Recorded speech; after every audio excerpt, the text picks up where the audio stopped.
Shri Parashakti Vidyala CBSE Class 5th Subject English. Welcome back to English online class, my dear students.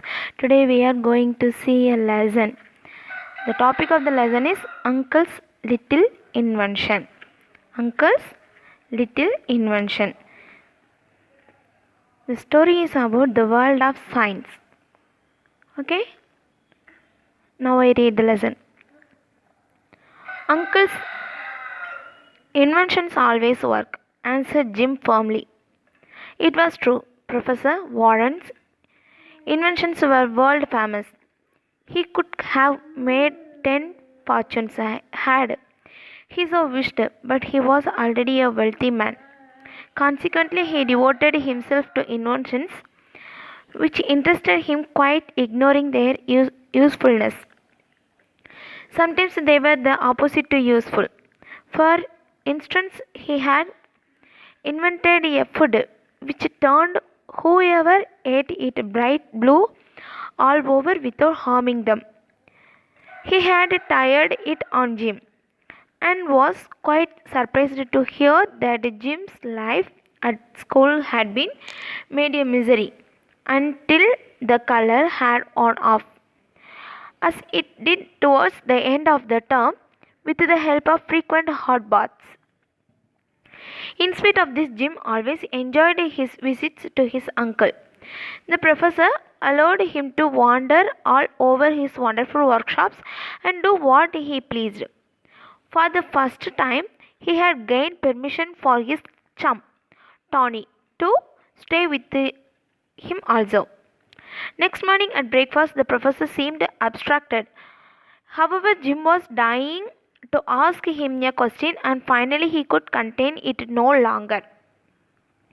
"What's that enormous new shed you have built out in the deer park?" he asked. The professor came out of his dream so suddenly that he split the marmalade. "Dear me, look at that!" His monkey little face, with the long silver hair above it, looked quite worried. "Fancy not thinking of that board. All unsippable," asking Jim. "The new shed? Why, that contains my stratoplan. Stratoplan. What on earth's that?" asked. "A machine to ascend into the stratosphere," answered the professor mildly.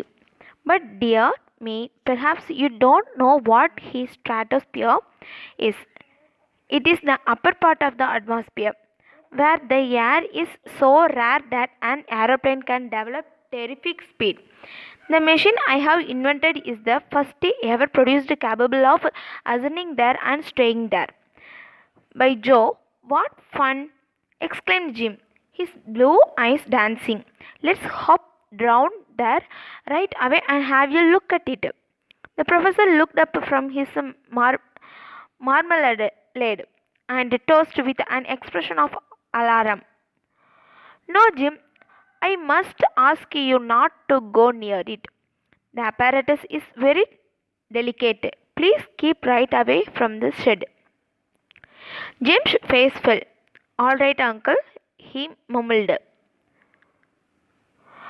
At the same time, he winked at the Tony. Tony, a dark, silent boy, was just the opposite temperament to Jim. Perhaps that was why they were chums. Left to himself, no one could have been better behaved. The fact that he was continually getting into every variety of trouble was therefore generally attributed to the influence of Jim Warren, and whereas Jim's ready tongue and nimble mind generally saved him from the consequences of his behavior, Tony invariably made matters worse by his explanations. Left to himself, Tony would never have dreamed of going near the shed. The fact that as soon as the professor was safely immersed in an experiment in his laboratory, They both walked straight to the shed, which was largely due to Jim's wink and to the breakfast table. The sliding doors opened easily.